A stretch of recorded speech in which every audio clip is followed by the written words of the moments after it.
And the future is looking bright, and I could not be more pumped to be me. Pokemon is blowing up. I have no doubt in my mind this card will be worth $1 million between 2 and 3 years. Logan Paul's Pokemon business, Liquid Marketplace, it went dark. I would love to keep this for myself, to be honest, but... It's live, and there's one bid. Okay, really? Already? Yeah. First bid, okay. Dude, that's crazy. Look at I that. don't even show that in here, so you got that before. This is the same Liquid Marketplace we broke down in the last video, the one that's been accused of being a straight-up scam by a lot of critics. If you're new here or skipped the last breakdown, here's the quick version. Logan launched Liquid Marketplace as a flashy business where regular people could buy fractional shares of supposedly high-value assets, including Pokemon cards, without ever touching the real thing, and that setup alone had the streets raising eyebrows fast. The most explosive part of all this centers on Logan Paul's own Pokemon card, the PSA 10 Pikachu Illustrator, a card that's been hyped as the most valuable Pokemon card on the planet, valued at around $5.3 million, which Logan himself originally bought. This wasn't just any card, this was the crown jewel, the flex piece, the one everyone knew about, and it instantly became the face of the entire operation.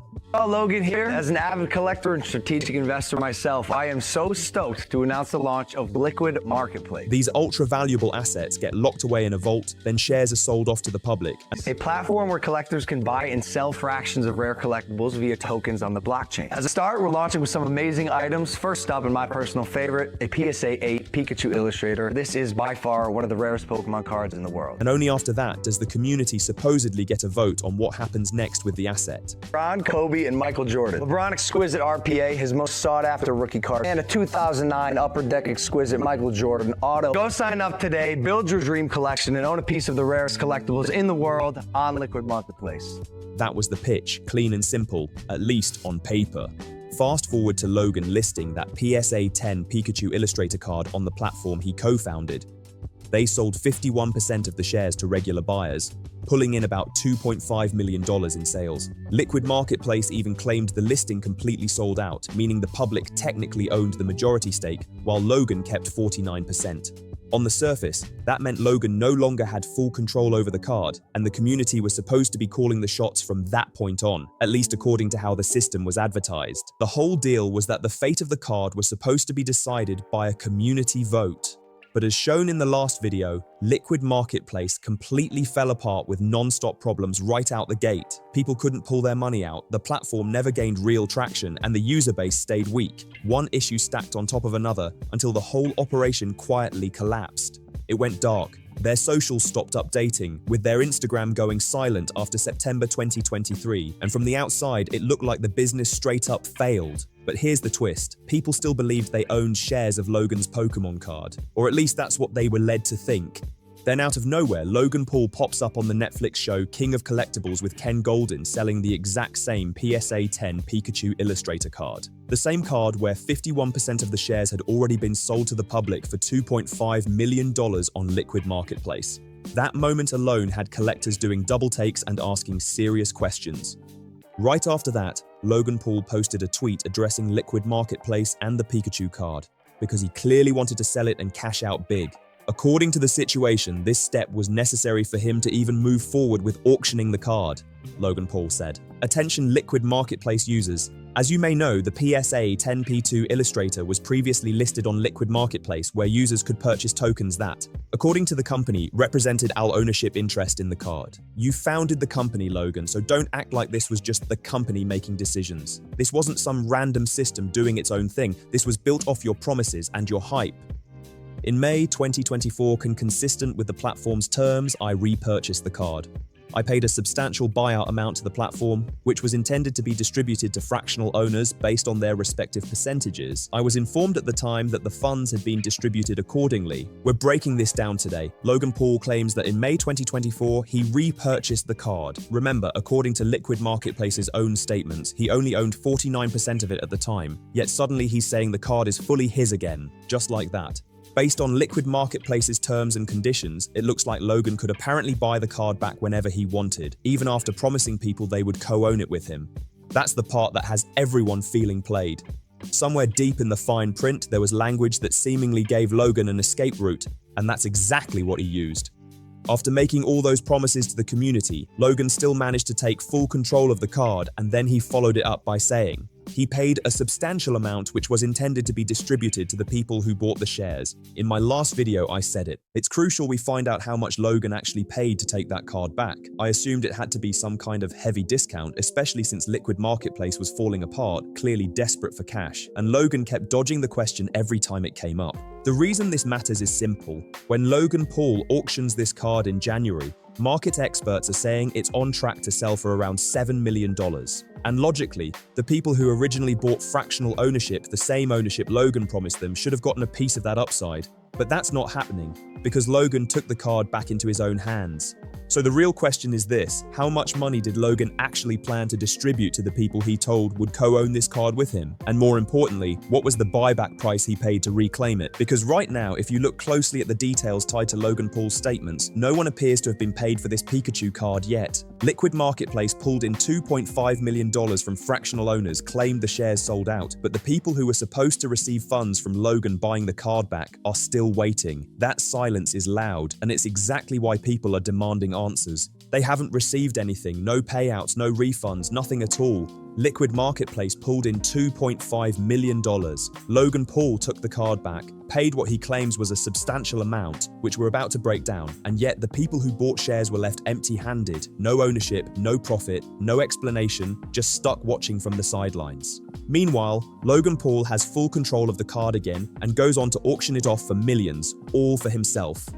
The same card that was pitched as a shared investment suddenly became a solo payday. And once again, the viewers and supporters who trusted the setup are the ones paying the price. The way this was handled looks messy at best and disrespectful at worst.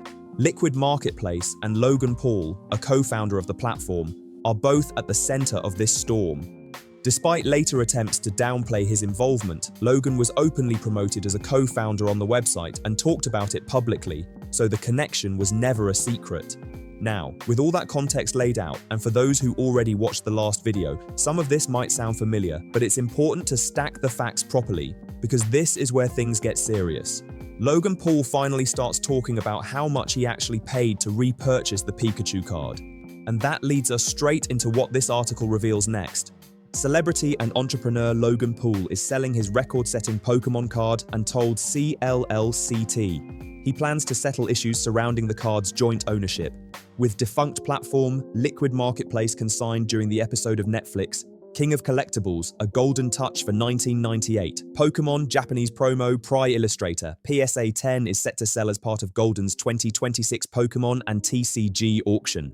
Golden, the founder and CEO, advanced Logan Paul $2.5 million to consign his card. Paul originally acquired the card in a private transaction for $5.275 million in 2021, making it the most expensive Pokémon card sold to date. Prior to being consigned to Golding, the card was listed on Liquid Marketplace, a platform co-founded by Paul that allows users to buy fractionalized pieces of high-end collectibles. Co-owners of items are paid based on their ownership stakes when items are sold. Considered among the rarest and most important Pokémon card in existence, the Illustrator was originally listed for fractionalized ownership on the platform at a $5 million valuation, with Paul retaining 49% ownership. And listen to this. Logan Paul told he purchased Liquid Marketplace's interest in the card for $250,000 in May 2024. Logan Paul reportedly paid $250,000 to reclaim his PSA 10 Pikachu Illustrator card. Let that sink in. Liquid Marketplace had already pulled in $2.5 million selling fractional ownership of that exact same card, yet the buyback number being reported is a fraction of that. If this is accurate, then Logan is basically saying that the people who originally bought those fractional shares were supposed to split $250,000 among themselves based on their ownership percentages. That's wild, especially when the card was valued around $5 million at the time, and over $2.5 million worth of shares were already sold to the public. How is that supposed to make sense to anyone? People were told they were buying into a high-value asset priced at millions, and now the reported payout pool is barely a drop in the bucket compared to what was raised. The math doesn't line up, and that's exactly why so many people are confused and upset. If this reporting is correct, it raises a huge question. What does this actually mean for the people who trusted the deal and put their money in? Because from the outside, this situation looks deeply unfair, and it's hard to understand how anyone could see this as a fair outcome. Some users have been unable to access those payouts from the sale of the platform. Inaccessible attempts to reach a website Tuesday afternoon were met with an error. So even this article points out that people still couldn't receive their supposed $250,000 payout, which was meant to be split among everyone, unless Liquid Marketplace wasn't being truthful about selling out the Illustrator shares. And sure, that's technically possible, but the platform publicly claimed they did sell out, pulling in around $2.5 million. That's their own statement, not speculation. Now Logan's saying, I bought the card back, leaning on those terms and conditions that somehow allowed him to do it for $250,000. That's the number being thrown around. And because of that move, the people who bought those fractional shares in Logan Paul's card are now stuck watching from the sidelines. Think about this for a second. Logan gets to auction the card off for a projected $7 million plus, while the original investors are allegedly splitting $250,000 between all of them. The gap between those numbers is massive, and that's why people are struggling to wrap their heads around it. The situation just doesn't sit right, and it leaves a lot of unanswered questions hanging in the air. The platform last posted to its official X account in January 2023 and to its official Instagram account in September 2023. We were told that the funds had been redistributed, and I assumed that was the case. Paul said when I put my card up for auction, it was news to me that people on the platform couldn't withdraw their money. I don't buy that story for a second, not even a little, when people were complaining they couldn't withdraw their money and everything felt off from the jump. These issues didn't just pop up overnight, they were there, loud and clear. Logan Paul loves calling himself a co-founder when things look shiny and successful, soaking up the praise when the hype is high. Team is what solidifies us as one of the most dominant fractionalization co-ownership platforms. We have the most elusive, top-tier, rarest assets in the world for the entire world to co-own, and we can't wait to grow this with you guys. But the moment everything starts falling apart, suddenly he steps back and acts like he barely knew what was going on. Now it's, I didn't know there were issues with the money, even though $2.5 million worth of shares were sold tied directly to his card. Saying he had no clue about problems surrounding a $250,000 buyback while millions were raised off his name just doesn't add up. The whole situation looks sloppy, unfair, and honestly ridiculous to anyone paying attention. Paul says he wasn't informed of the issue, which he said was a result of the Canadian government investigating whether the Toronto-based company had the right to fractionalize a card without being licensed in trading securities. However, Paul said he knew it would be important for those who invested in the card to get their money out. Let's get this straight. You bought the card back in May 2024 for $250,000, which is way less than what was claimed to be sold in shares. Meanwhile, it's been over a year and a half, and people still couldn't access their money. That's not a small delay, that's a serious problem. And you're telling me that as a co-founder, you never once checked in and asked, did we actually make people whole on the most important asset tied to this platform? Because let's be clear, making people whole does not mean promising them ownership in a high-value card, then taking that ownership away and tossing them a tiny payout like it's supposed to smooth things over. That's not fairness, that's not accountability, and it definitely isn't what people were sold on. From the outside, it looks like people were promised a real stake, only to end up sidelined while the asset changed hands behind closed doors. In June 2024, the Ontario Securities Commission filed an application for enforcement proceedings against the company and its executives, alleging multi-layered fraud in crypto asset sector. Paul was not named in the application, which is now expected to be heard in June 2026. Paul is paying site developers to unlock the site and identify interested parties who have not been paid. Paul believes money will be able to be withdrawn once the site is reopened. We've been told this can happen in 2 to 3 weeks so that this can be resolved before the card is sold. Paul added, he is aware of some liquid owners who have already withdrawn their money to a tune of tens of thousands of dollars. The auction for the card opens Monday and will close February 8th. So now Logan Paul is saying, yeah, people did withdraw, but Logan, you've got a lot to clear up here because none of this is adding up. First off, was that $250,000 the total amount you paid to buy the card back? Because let's not forget, you only owned 49% of it. The other 51% was supposedly sold to the public, and Liquid Marketplace claimed it raised $2.5 million off that card. So what's the truth here? Did you inflate the numbers to make Liquid Marketplace look bigger and stronger than it really was? Or did you actually raise the $2.5 million and leave people in the dark afterward? Either way, the lack of transparency is glaring, and that's the core issue. Nobody can get straight answers. The entire way Liquid Marketplace was handled, along with Logan Paul's role in it, looks sloppy and irresponsible. And the fact that he's still pushing forward with selling the card before fully fixing the situation makes it look even worse. From the outside, it feels rushed, careless, and disrespectful to the people who trusted the pitch. I read that $250,000 number, there's really only one way to interpret it. It sounds like Logan bought the card back from Liquid Marketplace at that price, full stop. That's how it reads, that's how it looks, and that's why people are upset, especially when you go back and watch all those old clips of Logan promising big things. You're gonna own stuff with me, hyping it up like it was revolutionary, like it was the future. And then the whole thing collapses, leaving people confused and empty-handed. And here we are again, Logan Paul tied to another messy business situation, surrounded by questionable decisions and shaky execution, while the people who believed in the vision are left asking the same question they've asked before. How did this happen again? And that's the biggest issue here, there's zero accountability. Why can't Logan just come out and say, you know what, crypto clearly isn't my lane? Every time he jumps into it, his viewers end up taking the hit, and that pattern is impossible to ignore at this point. You're already insanely wealthy, Prime is booming, the YouTube channel is massive, you've got real businesses, a wrestling career, the whole setup. So why do regular, everyday people keep getting burned while you chase even more money through risky projects? That's what doesn't sit right. Normal people shouldn't be paying the price for experiments that keep going sideways. Place an irrevocable bid on the illustrator. Let me explain what that means. Ahead of the auction, someone will agree to put a pre-placed bid on the card. So if it doesn't hit that number, it gets sold to them at that number. If it goes above the number that they put, take the final sale price and their number, that difference, they get 10% of. So it's a way for someone to, it's almost like a business move. Let's not forget the teams Logan has publicly vouched for in the past. We've seen this movie before, from Crypto Zoo to now, same promises, same hype, same messy fallout. At some point, it's not bad luck anymore, it's a pattern. According to regulatory filings, a firm raised more than $10 million from investors to fund the company, but allegedly misappropriated approximately $3 million of the amount by funneling money through shell companies to the founders of the firm, and by making loans to two of them. Those loans which were not repaid were allegedly used to fund personal spending, including nearly $500,000. That was spent on high-end fashion, expensive jewelry, watches, personal health and luxury spa services. The OSC said, complete frauds operating behind the scenes while the entire foundation of the business was nothing more than a lie from the start.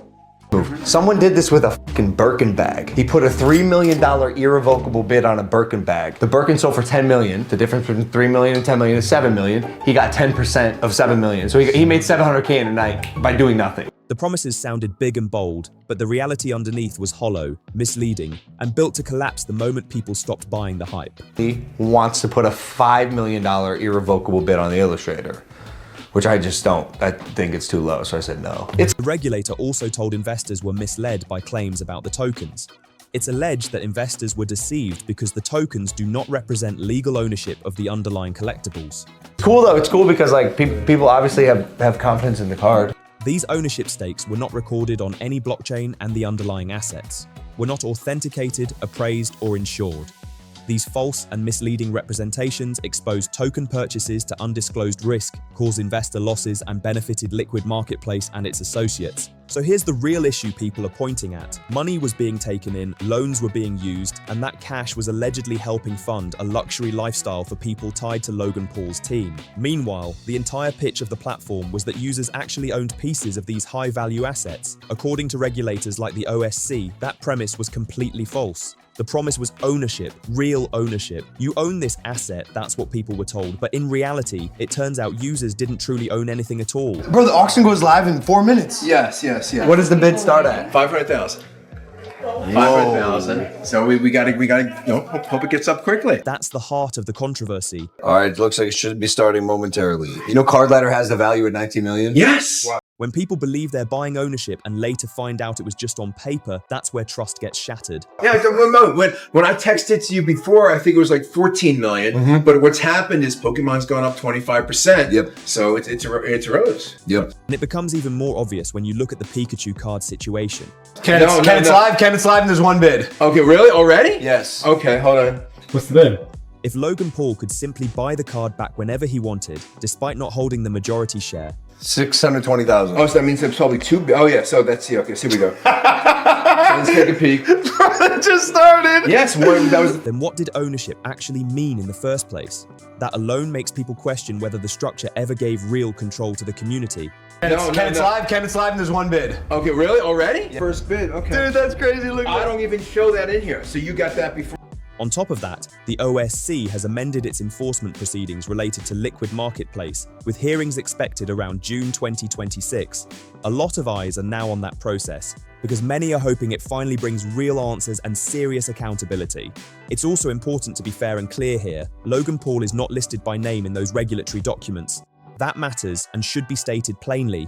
However, He did co-found the business, he was publicly tied to it, and he did promote and market his Pokemon card through the platform. From the outside, the situation looks like big promises, heavy hype, and outcomes that didn't match what people were sold. The Pokemon business Logan Paul co-founded ended up being viewed by many as misleading and harmful to regular buyers, and that's why so many people see this as a case of unchecked greed overpowering responsibility, leaving everyday supporters to deal with the fallout.